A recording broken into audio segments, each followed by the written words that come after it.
मेहनत आप लोग इतनी कर रहे हैं सर कि पटना से लेकर दिल्ली तक, मतलब दिल्ली में भी यमुना जी की सफाई कर रहे हैं क्योंकि छठ पूजा आ रहा है और उसके बाद तुरंत वोटिंग। जी, हम तो पीढ़ी दर पीढ़ी शासन करने वाले लोग नहीं है, मेहनत तो हमें करनी ही पड़ेगी, हमारा स्वभाव है और हम करते भी हैं। और दिल्ली में यमुना जी की सफाई से यहाँ का वोट रिलेटेड है, आपको लग रहा है? क्योंकि भारी तादाद में लोग आएंगे अगर दिल्ली में रहते हैं वोट डालने। जहां तक यमुना जी को शुद्ध करने के अभियान का सवाल है, ये वोट बैंक का मामला ही नहीं। यमुना जी के प्रति करोड़ों श्रद्धालुओं की श्रद्धा का मामला है। अभी यम द्वितीया आएगी, भाई दूज आएगी, विश्राम घाट पर लाखों लोग भाई दूज के दिन स्नान करने जाते हैं, मगर वहां का पानी देखकर हाथ में अंजलि लेकर ऐसे छिड़क कर निकल जाते हैं। करोड़ों लोगों की आस्थाएं वहां विफल हो जाती है। आज यमुना जी की ही कृपा है। यमुना के किनारे जो राज्य है वो सभी के सभी कमल फूल के राज्य है भारतीय जनता पार्टी। उत्तराखंड से शुरू होती है, हरियाणा, उत्तर प्रदेश, दिल्ली और प्रयागराज में गंगा जी से मिलती है। तब तक यमुना जी के पूरे किनारे पर भारतीय जनता पार्टी का शासन है। और आप मेरी बात मान कर चलना, 29 के चुनाव के पहले किसी भी भाई बहन को भाई दूज के दिन स्नान करना है तो जरूर आप जाइएगा।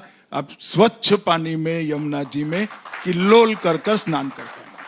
अब आते हैं भ्रष्टाचार के मुद्दे पर, जो अगला मुद्दा मैं उठाना चाहती हूँ। अब उनका ये आरोप है कि IRCTC स्कैम में इस वक्त कोर्ट ने चार्जशीट किया है, लेकिन वो कह रहे हैं कि बीजेपी की वजह से हो रहा है और 11 को वोटिंग है, 10 को अगली उनकी पेशी है। तेजस्वी यादव। देखिए, ये बहुत बड़ी भ्रांति है। एक केस रजिस्टर कांग्रेस सरकार के समय में हुआ। लालू जी अब तक न्याय की प्रक्रिया को डिरेल करते रहे, अब हाईएस्ट कोर्ट तक हार चुके, तब जाकर उन पर चार्ज फ्रेम हुआ है। अरे कोई पहला चार्ज फ्रेम नहीं, उनको तो आदत है, 16वां चार्ज है।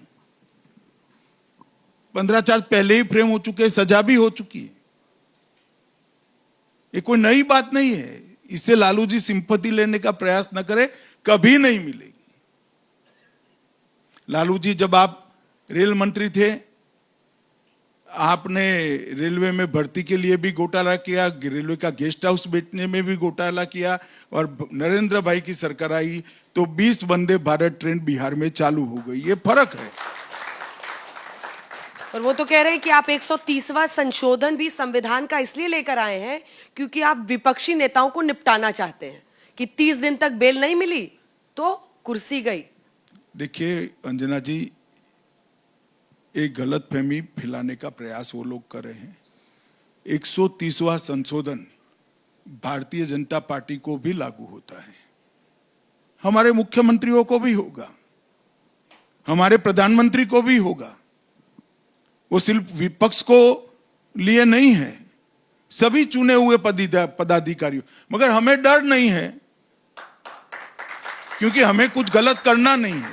उनको डर है क्योंकि उनको भ्रष्टाचार की आदत लगी हुई है। वो कहते हैं एजेंसी आपके पास है, इसलिए आप लोगों के खिलाफ कुछ नहीं होगा। ऐसा है कि एजेंसी मानो हमारे खिलाफ केस न करे, देश की अदालत में वो PIL कर जा सकते हैं या नहीं जा सकते। उनके शासन में हमने सैकड़ों PIL करी थी और कोर्ट ने ऑर्डर किए थे, CBI ने केस रजिस्टर करने पड़े थे। एक भी PIL कर पाए हो कांग्रेस पार्टी तो मुझे बताइए। एक भी PIL नहीं कर पाए कि नरेंद्र मोदी शासन में भ्रष्टाचार छोड़ो, भ्रष्टाचार का आरोप भी नहीं हुआ और कांग्रेस ने 12 लाख करोड़ के घपले, घोटाले, भ्रष्टाचार किया। ये लेकिन आप लेकर आए थे अरविंद केजरीवाल के केस की वजह से ना जी, उनकी बेल होने के बाद लाए थे। तब आपको एहसास हुआ कि जेल से भी उन्होंने कुर्सी नहीं छोड़ी। देखिए, देश में जब संविधान बना तब संविधान निर्माताओं ने ऐसी कल्पना ही नहीं की थी कि कोई व्यक्ति ऐसा निर्लज्ज होगा जो मुख्यमंत्री रहते जेल में रहकर सरकार चलाना चाहेगा। अब ऐसी घटना देश में हो गई, तमिलनाडु में भी हुई, दिल्ली में भी हुई, और ये सारे इंडिया अलायंस वाले हैं। तो हम जो कानून लेकर आए हैं उसमें किसी पर भी आरोप लगता है और वो जेल में जाते हैं और 30 दिन तक उसके लिए उनके लिए समय है। अगर 30 दिन में बेल ले ले तो कुछ नहीं होगा। अच्छा, बाद में भी बेल लोगे तो फिर से मुख्यमंत्री की शपथ करा लेना भैया।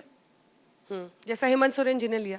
हाँ, हेमंत सोरेन जी ने लिया, मगर उनको तो जरूरत, वो बेचारे इस्तीफा देकर गए थे। हाँ, लालू जी भी इस्तीफा दिए थे। लालू जी भी दिए थे। हाँ। मगर अब शायद नहीं देना चाहते हैं।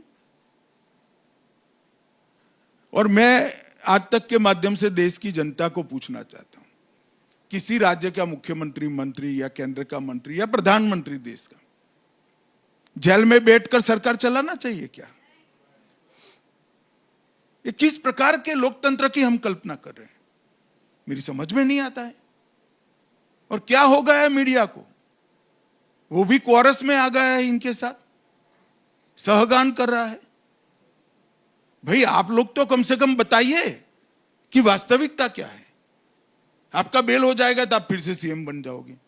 नहीं, ठीक है, आप, इसीलिए मैंने सवाल पूछा क्योंकि विपक्ष कह रहा है कि टारगेट कर रहे हैं। अब अगले प्रश्न पर आते हैं, शराबबंदी। सर, वो भी बिहार में एक बड़ा चैलेंज है और कई सारे ऐसे मामले हुए, गुजरात में भी है, यहां पर लेकिन कई बार हुआ जब जहरीली शराब पीने की वजह से लोगों की मौत हो गई। शराबबंदी कितना इफेक्टिवली आपको लगता है कि बिहार में लागू? जहरीली शराब के मामले जहां शराबबंदी नहीं है ऐसे राज्यों में भी हुए हैं। जहां शराबबंदी नहीं है वहां पर भी हुए जहरीली शराब के बड़े बड़े मामले हुए।